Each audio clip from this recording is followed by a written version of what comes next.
Hey YouTube, welcome back. We have been playing Valheim on stream for maybe 5 or 6 days at this point. I've received enough questions about my own thoughts on the game, and I feel like I've been repeating myself. So I think this is a good point for me to make a video about the things I do like, the things I don't like, maybe what I would change, my observations on the game. We are between the second and third boss.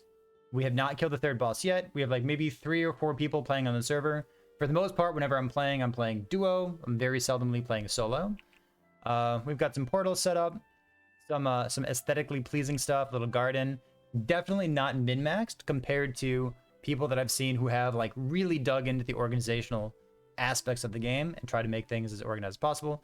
We haven't done that, but let me show you the map. We've been around here. We have done some sailing. We found some swamps. We found the second boss of the Elder. Found some plains biome, and then we're all... Wow, that's really far away. We sailed for like half an hour, I think, to get down here to where Bone Mass is. So we are, in the grand scheme of things, whew, I haven't really explored too much, but that's where I'm coming from right now, okay? There are some spoilers ahead in this conversation. Okay, so high points. The first thing that I'm listing is the personal storyline. The storyline of making your progress or finding your next item or finding your first troll or dying to your first tree when it falls on top of your head has been awesome. It makes you want to tell somebody about the game. It makes you want to share stories. And I think that this is something that you're looking for if you're playing any game in this genre. Every time that I've been playing with 1 or 2 other people, I felt like the game has been going really well and it feels manageable. The times when I felt like Valheim has been the most tedious has been when I'm playing solo.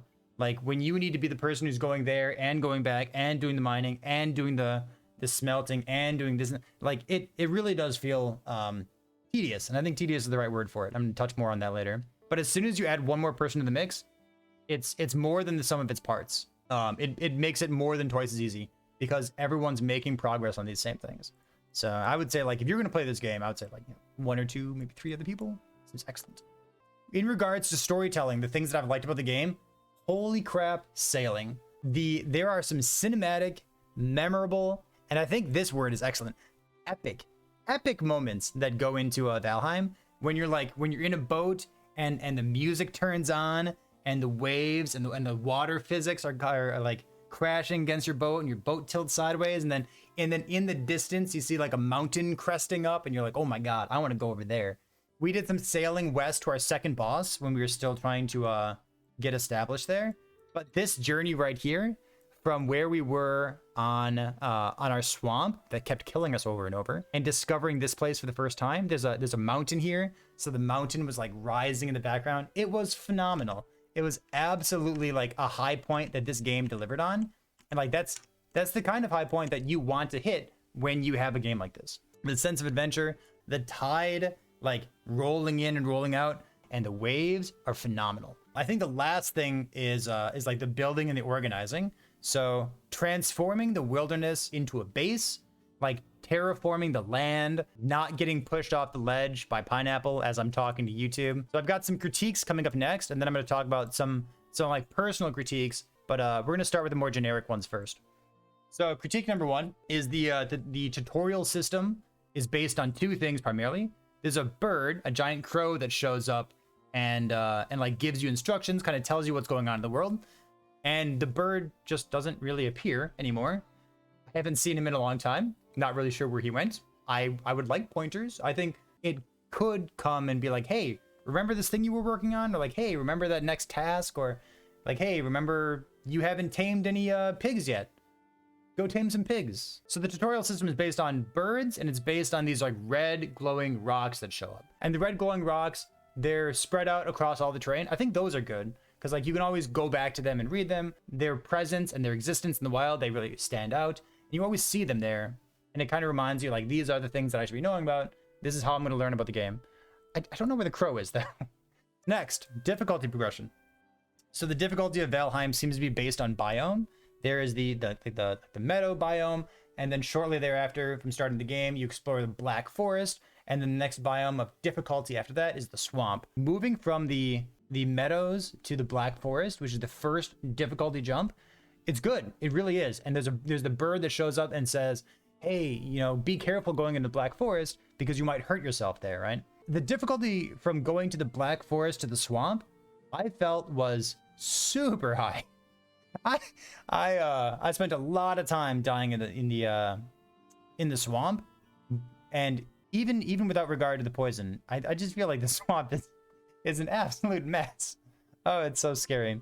But at the very least, the difficulty progression seems to be not particularly smooth. Let's put it that way. Next up is layers of tedium, and I want to touch on this. These layers of tedium, the cooking and the fermenting, the issues with realism, these next things, they all kind of go together.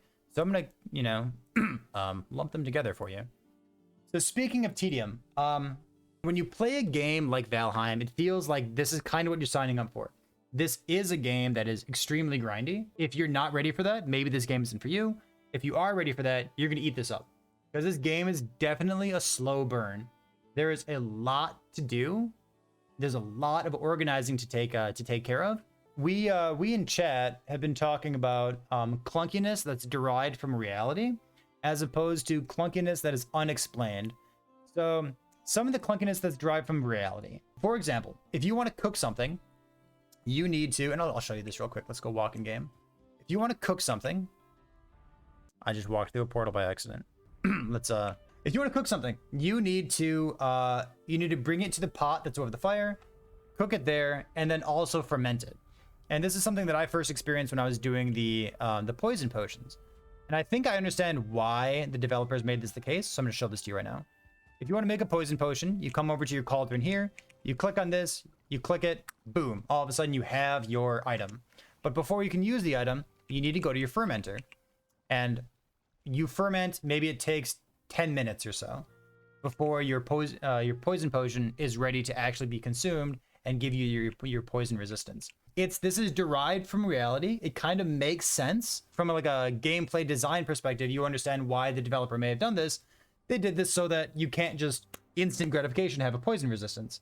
Instead, you need to plan, think ahead of time, make these ingredients, do this, then ferment it, then you get your poison potion, and then you go to the swamp. So you kind of understand where the developers are coming from.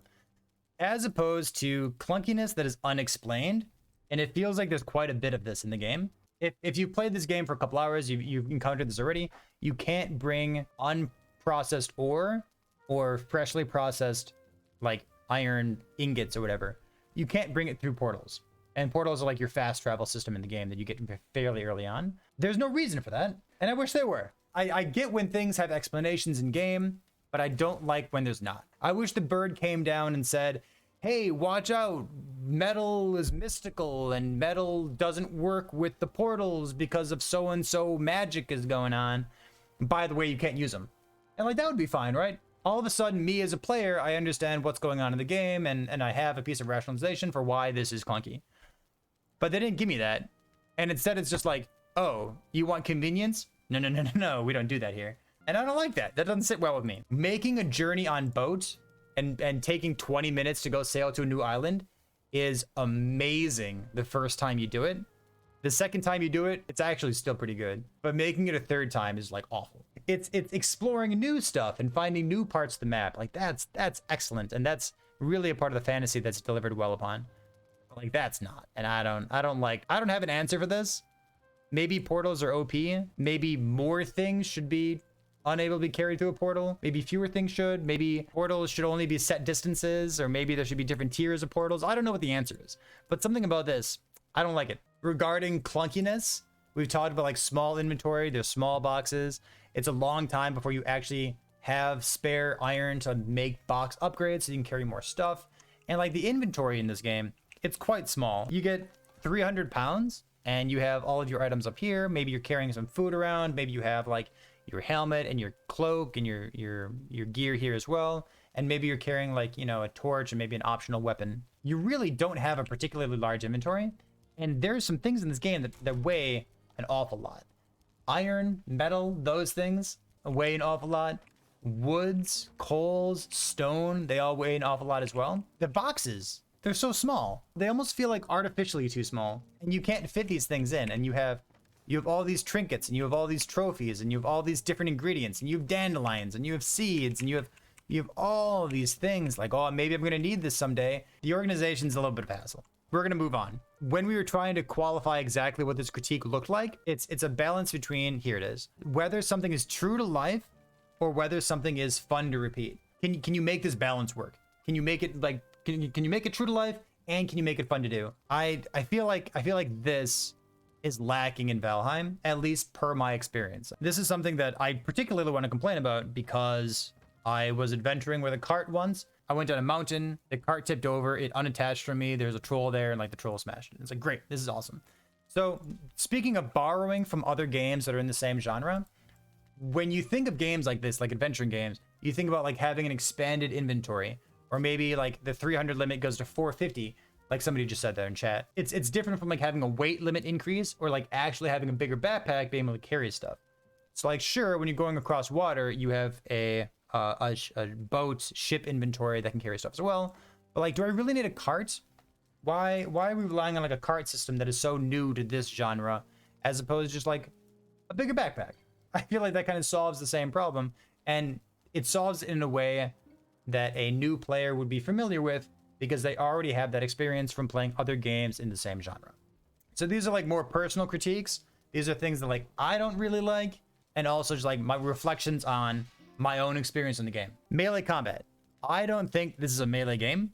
I don't think this is a combat game. When a game has gameplay elements of a genre that it is not in, my opinion is that it should be very generous with those elements. If you have an action RPG game that has a puzzle solving element in it, that puzzle should be very simple.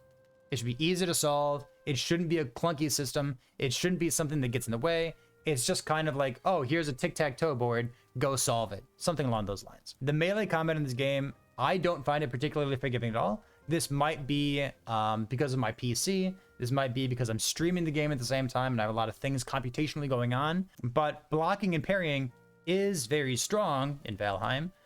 But to me, it's a pain in the ass. I don't like the timing on it. I wish that were more forgiving. I wish it were like easier to block, easier to parry. Next up is stamina. I've spent a lot of time complaining about stamina because it's hilarious. Because why is there stamina here? It goes back to whether clunkiness is derived from reality, whether clunkiness is unexplained, and the balance between something that is true to life as opposed to something that is fun to repeat.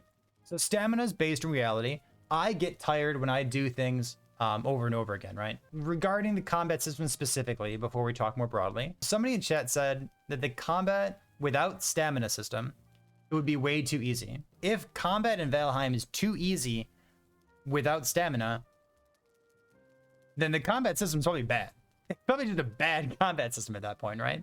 The stamina, the gating, you run and you lose stamina and then you can't run anymore, and then you need to slow down, or you're mining copper and you need to stop mining copper or mine it half as fast because you don't have stamina anymore, or you're fighting an enemy and it's epic and you're rolling around, you're dodging stuff, and then you need to walk and not dodge and not roll around and not attack because you ran out of stamina. It feels like the game is telling you, hey, you're having too much fun, calm down. I don't like this. I think something about the stamina system has not delivered well on the fantasy. And honestly, it makes me wonder whether stamina even has a place in Valheim or other games in the same genre. I don't like stamina. I just want to play the game. I play games to climb to the top of a building and jump off and be Spider-Man, or maybe I want to be a Viking and go on a boat or something. I want to do things that I can't normally do in real life. I get tired in real life. I don't need the game to tell me to get tired too. There's something about this, and maybe it's a personal note, right? Maybe like I'm not the target audience for the game. But at the very least, this portion right here left me frustrated at a number of different times throughout my playthrough over the past maybe week or so. My last thing here, this is one thing that was shared with somebody in chat. Without my experience of multiple playthroughs of Valheim, I haven't felt the full effects of the procedural generation and what that has on the gameplay and the flow of progression. Whether things feel like a natural flow of difficulty, or whether things are easy to set up, or whether you spawn next to water, because at some point you're going to realize that having water next to you is good for the purpose of like transporting stuff. I think this captures what I do and don't like about Valheim. I'm playing the game and I continue to play the game because I'm having a good time. But there's definitely stuff that I am happy to complain about. And I don't necessarily have the right answer for it. And that's kind of one of those things about like being a quote unquote like armchair critic of a game. Players are really good at identifying things they don't like or identifying things that are bad. Players are not necessarily good at finding the right solution. Because if you had all the right answers, or really if I had all the right answers, I would just go make my own game and it would be a smash hit and everybody would enjoy it. But clearly that's not the case because there's thousands of games that come out all the time and only the best few of them float up to the top. Summary, I'm happy that I spent my time in this game. I probably maybe 100 hours, maybe like 150 hours in the game at this point. I'm happy with the time that I spent in Valheim. I'm not going to play this game long term. We're probably going to defeat the third boss. We might continue at a later time working toward the fourth boss. We'll see about that. But for what it is in early access, I don't find Valheim, at least at this point, I hear that there's dragons or something later on, but I don't know anything about that personally. I don't think Valheim is doing anything particularly revolutionary, but on the fantasy of the genre that it is, I think it delivers some really, really good moments. And if like survival and like grindy, realistic, kind of tedious games, if that's something you're into, I would happily recommend the game to you. If you're like me and you have less patience for things that kind of frustrate you or just feel like they're getting in the way of gameplay, maybe Valheim isn't for you. But in any case, it's been a good time and I enjoyed it. So we're gonna go keep playing. That's it for me. If you like what you see here, if you want to leave comments on YouTube, you can always do that. I tried to respond to all the comments that are on YouTube there. But the best place to talk to me is on Twitch. So that's twitch.tv/PerryThePig. I think that's it. Thanks for being here. We'll see you next time.